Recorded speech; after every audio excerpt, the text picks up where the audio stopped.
Salam jumpa kembali dalam edisi Verbum Domini 13 Maret 2023 dalam pekan ketiga masa Prapaskah. Para pencinta Verbum Domini yang terkasih, mari kita tinggalkan segala kesibukan kita mengawali perenungan singkat dengan mendengarkan sabda Tuhan. Inilah Injil suci menurut Santo Lukas. Ketika Yesus datang ke Nazaret, Ia berkata kepada umat di rumah ibadat, "Aku berkata kepadamu, sesungguhnya tidak ada nabi yang dihargai di tempat asalnya. Tetapi aku berkata kepadamu, dan kataku ini benar. Pada zaman Elia terdapat banyak janda di Israel ketika langit tertutup selama 3 tahun 6 bulan dan ketika bahaya kelaparan yang hebat menimpa seluruh negeri. Tetapi Elia diutus bukan kepada salah seorang dari mereka, melainkan kepada seorang janda di Sarfat di tanah Sidon. Dan pada zaman Nabi Elisa banyak orang kusta di Israel, tetapi tidak ada seorang pun dari mereka yang ditahirkan selain daripada Naaman orang Syria itu." Mendengar itu, sangat marahlah semua orang yang di rumah ibadat itu. Mereka bingung, lalu menghalau Yesus keluar kota dan membawa Dia ke tebing gunung tempat kota itu terletak untuk melemparkan Dia dari tebing itu. Tetapi Yesus berjalan lewat dari tengah-tengah mereka lalu pergi. Demikianlah sabda Tuhan. Terpujilah Kristus. Para pencinta Verbum Domini yang terkasih, narasi suci Injil Lukas hari ini secara sederhana kita berbicara mengenai konteks penolakan umat Allah atau orang-orang sekampung ketika Yesus kembali ke kampung halamannya dan mengajar dalam rumah ibadat. Sebenarnya secara sederhana penolakan mereka pun beralasan, di mana mereka menolak Yesus karena mengetahui dengan sangat pasti, dengan sangat jelas latar belakang keluarga Yesus. Seperti sebuah pertanyaan yang muncul dalam hati mereka atau dalam akal budi mereka, kok bisa ya anak seorang tukang kayu, ibunya Maria, keluarganya seperti ini dan seperti itu, bisa menjadi seorang nabi, bisa memiliki pengetahuan yang luas, bisa mengajar orang-orang yang notabene pada waktu itu mungkin jauh lebih baik daripadanya. Namun poin yang paling penting di sini adalah satu kritikan yang Yesus alamatkan kepada orang-orang dalam rumah ibadat itu dengan mengangkat 2 contoh yang sangat konkret. Dan apa Yesus katakan? 2 contoh itu adalah benar adanya. Bagaimana contoh yang pertama?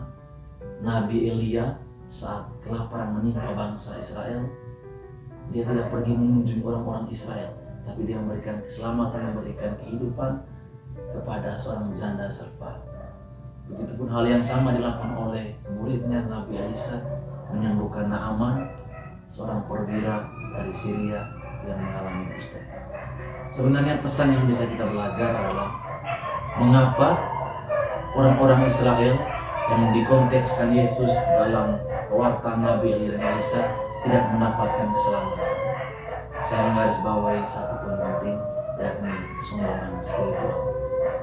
Kesombongan spiritual itu dapat kita identifikasi atau dapat kita definisikan ketika seorang beriman merasa bahwa secara mutlak ketika ia menjadi umat Allah, ketika konteks kita orang Katolik, ketika dia dibaptis, ketika dia menyewa sakramen, otomatis ia diselamatkan tanpa berbuat apa-apa atau mungkin tanpa berbuat sesuatu yang baik.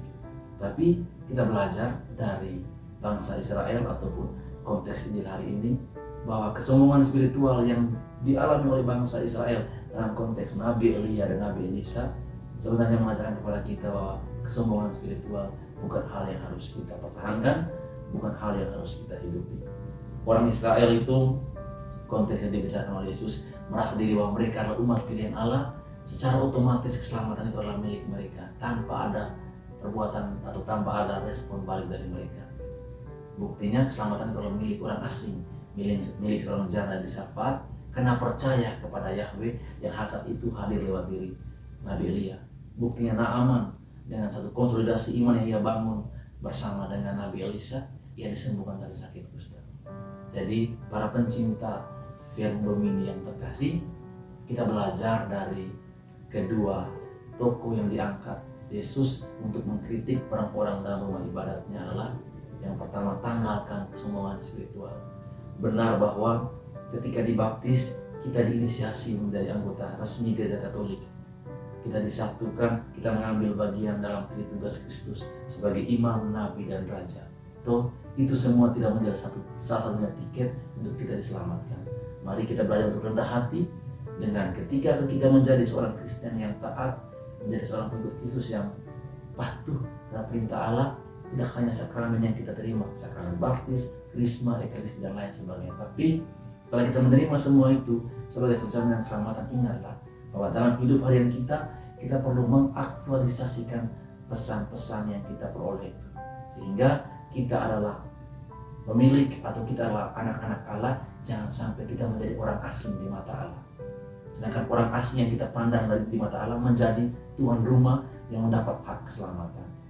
Jadi pesan yang bisa kita belajar bahwa benar hak keselamatan itu adalah milik kita ketika kita sudah menyerahkan diri seutuhnya kepada Allah. Tetapi hindarilah kesombongan spiritual, bahwa hak keselamatan itu akan menjadi paripurna, akan dapat kita alami secara langsung dalam hidup harian kita ataupun setelah kita kembali kepada pangkuan Sang Bapa, jikalau dalam hidup harian kita mengindahkan apa yang menjadi kehendak Allah. Jikalau Yesus katakan bahwa pekerjaanku adalah melaksanakan kehendak Bapakku, mari kita belajar untuk dalam hidup harian kita, kehendak Allah, rencana Allah, kemauan Allah, keinginan Allah menjadi prioritas hidup kita. Ketika kehendak Allah, keinginan Allah, kemauan Allah menjadi prioritas hidup kita, yakin dan percaya bahwa hak untuk diselamatkan oleh Allah akan menjadi hak vetonya kita, orang yang percaya kepada Allah. Kita orang yang percaya kepada Allah itu sendiri. Semoga Tuhan memberkati.